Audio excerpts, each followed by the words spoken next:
이렇게 계약을 쓰고 난 후 실수로든 일부로든 내 상가 바로 옆에 동일 임대인의 상가에 유사업종이 운영되는 경우가 있다면 수익 감소분만큼 임대료를 인하시키거나 계약 해지 및 손해배상을 청구할 명분이 충분해집니다. 안녕하세요. 저는 편의점 업계에 재직 중인 편선생이라고 합니다. 편의점 창업을 희망하시는 예비 점주님들과 기존 점주님들께 도움이 되고자 영상을 만들어 보았습니다. 요즘 일을 하다 보면 점주님들께서 이 내용을 생각보다 정말 많이 물어보십니다. 최근에 있었던 일을 이야기해 드리겠습니다. 친분이 있던 점포를 방문했는데 한 점주님께서 웃으시면서 저한테 이야기를 건넵니다. 그 기사 봤어요? 이제 편의점이 좀 나아지지 않을까요? 저는 도대체 무슨 말인지 이해가 가지 않아 다시 여쭈어보았습니다. 네? 지금 경기도 좋지 않아서 편의점들 매출도 많이 떨어지고 있는 상황이라 당분간 좋은 일은 없을 것 같은데 어떤 좋은 소식을 들으신 거예요? 아니, 그 아이스크림 할인점하고 편의점하고 붙었는데 아이스크림 할인점이 편의점과 유사업종이라고 대법원이 판결을 해서 폐업을 하라고 했다더만. 아, 그 기사요? 저도 보긴 봤는데 근데 점주님 매장에는 해당 사항이 전혀 없는 것 같은데요? 어? 왜 해당 사항이 없어요? 내 편의점 옆에 아이스크림 할인점이 있는데 이제 그거 조만간 영업금지 당하고 폐점해야 하는 거 아니었어요? 최근에 이런 대화를 한두 번 한 게 아니라 최소 5번 이상은 한 것 같습니다. 위 내용의 점주님은 뉴스를 보시곤 편의점 옆 아이스크림 할인점은 무조건 다 폐점을 해야 하는 걸로 이해를 하신 겁니다. 그래서 혹시나 모르고 계신 점주님들을 위해 오늘은 최근 이슈가 되고 있는 무인 아이스크림 할인점에 대한 이야기를 해보려 합니다. 24시간 운영되는 무인 아이스크림 할인점이 편의점과 유사업종이라는 대법원의 판결이 나왔는데요. 어떤 내용인지 자세히 다뤄보도록 하겠습니다. 먼저 뉴스 기사입니다.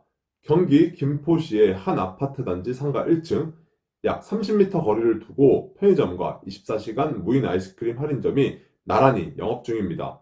3년 전 편의점 점주는 아이스크림뿐만 아니라 과자, 음료도 파는 무인 점포의 영업을 금지해달라는 소송을 냈습니다. 상가 내에 같은 업종의 영업을 제한한다는 분양 당시 약정을 위반했다는 이유였습니다. 취급 품목이 겹치는 만큼 같은 업종이라고 본 1심과 달리 2심은 다양한 물품을 파는 편의점과 아이스크림 할인점은 달리 봐야 한다며 판단을 뒤집었습니다. 결국 대법원이 두 점포는 같은 업종에 해당한다고 최종 판정했습니다. 이번 판결은 상가 분양 계약 시 같은 업종을 제한하는 약정을 맺은 경우 영업을 규제할 수 있는 근거가 될 것으로 보입니다. 무슨 내용인지 이해가 가시나요? 설명드리도록 하겠습니다. 신축 아파트가 지어지고 있습니다. 신축 아파트에는 아파트뿐만 아니라 1층, 2층, 3층, 근생상가들도 당연히 존재할 텐데요. 청약을 통해 아파트 분양도 하듯이 상가 분양도 하게 됩니다. 시공사는 상가 분양을 할 때 101호짜리는 편의점 독점 자리이고 상가 건물 안에는 동일업종은 들어올 수 없다 라는 약정이 있다고 내세우며 분양을 할 수도 있지만 이런 약정 없이 분양을 할 수도 있습니다. 이건 시공사 마음입니다. 전자의 경우 편의점 지정 상가가 정해져 있어 편의점이 단백권 경합 가능성이 거의 없어 쉽게 오픈을 할 수 있지만 후자의 경우는 편의점 상가에 대해 지정하는 약정이 없어 여러 상가들에서 단백권 경합이 이루어져 추첨을 통해 단백권을 취득하여 오픈을 힘들게 하기도 합니다. 아파트 상가뿐만 아니라 오피스텔, 지식산업센터 등 신축 상가가 있는 건물들은 이런 약정이 있을 수도 있고 없을 수도 있어 편의점을 하기 위해 상가를 분양받거나 임대차 계약을 하실 때 필수로 꼭 확인을 하셔야 하는 부분입니다. 제가 이제까지 본 상가들 중 대부분은 이런 약정이 없어 단백권 경합을 하여 단백권을 취득한 호실에서 편의점을 오픈을 할 수 있었습니다. 만약에 편의점 상가 지정 약정이 있으면 당연히 독점이기 때문에 좋을 수도 있겠지만 아마도 다른 상가들보다는 분양가가 조금 더 높을 가능성도 있습니다. 김포시에 있는 아파트 단지 상가 같은 경우 이런 건물 내 편의점 상가 지정 및 동종업종 제한 약정을 통해 상가 분양을 받아 편의점을 오픈을 하신 점주님이 이후에 들어온 아이스크림 할인점을 상대로 동종업종이라며 소송을 제기한 내용입니다. 분명 나는 상가 분양을 받을 때 건물 내 편의점 상가 지정 및 동종업종 제한 약정을 전달받고 내용에 명시하고 분양을 받았는데 편의점 오픈 후 갑자기 30m 거리에 동종업종인 아이스크림 할인점이 들어와 나의 영업권을 침해하게 되니 소송을 제기하게 된 겁니다. 1심에서는 편의점과 무인 아이스크림 할인점을 유사업종이라 인정을 하고 영업금지 처분을 내렸지만 2심에서 판단이 뒤집혀졌습니다.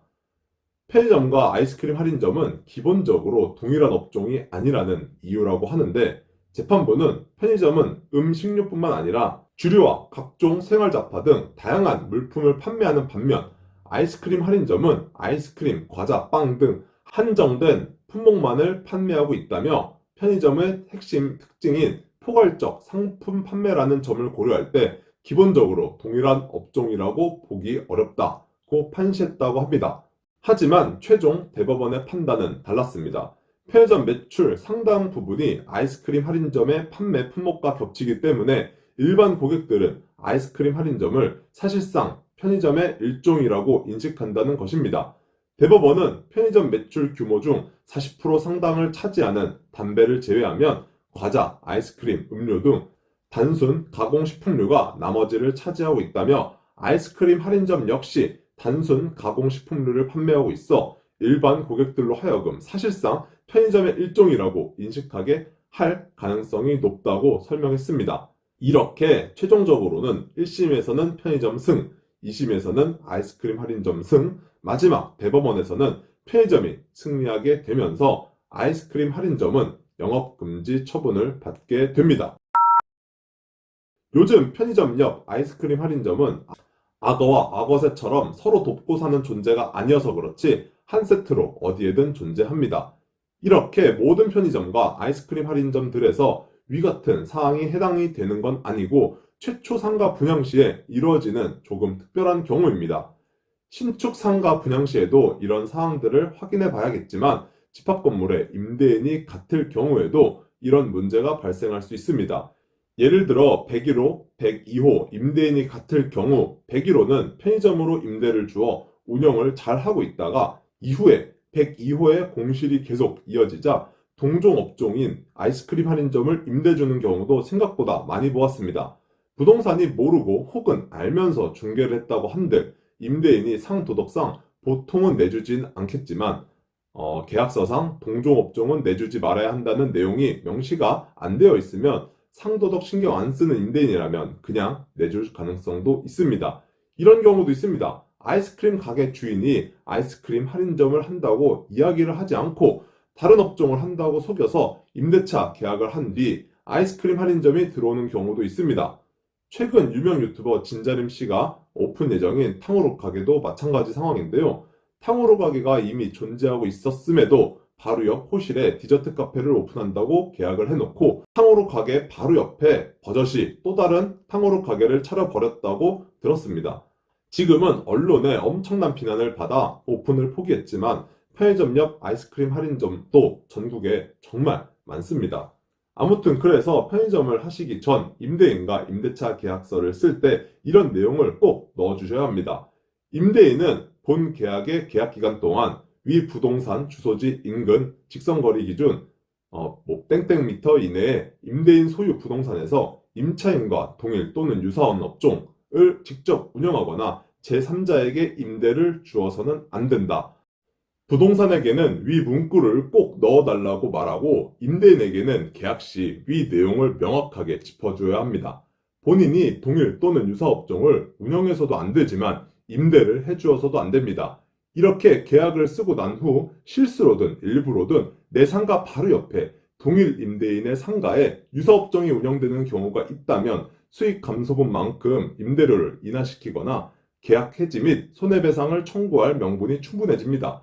실제로 이런 경우들을 몇 번 봐왔는데요. 본사에서 본부임차 타입으로 계약을 할 때 보통 위와 비슷한 문구를 넣고 임대인과 계약을 하는데 갑자기 임대인이 본인 상가에 동종업종을 넣게 되어 편의점의 매출이 하락하게 되었다면 이 문구를 들이밀어서 협의하에 임대료 인하를 시켰던 사례들도 몇 번 보았습니다. 동종업종 문제는 편의점과 아이스크림 할인점만의 문제는 아니고 앞서 다른 사례들도 존재합니다.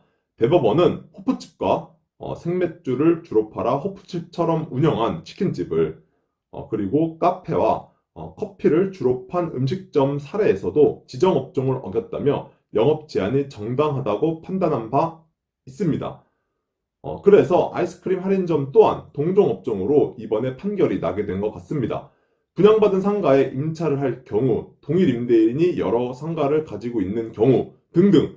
아니, 그냥 편의점 임대차 계약을 할 때 담배를 취득하지 못하면 이 계약은 무효가 된다라는 문구를 항상 넣는 것처럼 앞서 말씀드린 문구를 임대차 계약서에 꼭 넣어주시고 계약 시 임대인에게 다시 한번 명확하게 해당 내용을 인지시켜 주시면 동종업종으로 인한 피해를 최소화할 수 있을 것 같습니다. 다음 주에는 GS25의 24년도 오픈 전략에 이어 CU의 24년도 오픈 전략에 대해 이야기를 해보는 시간을 가져보도록 하겠습니다. 지금까지 편선생이었습니다. 시청해주셔서 감사드립니다. 좋은 주말 보내세요.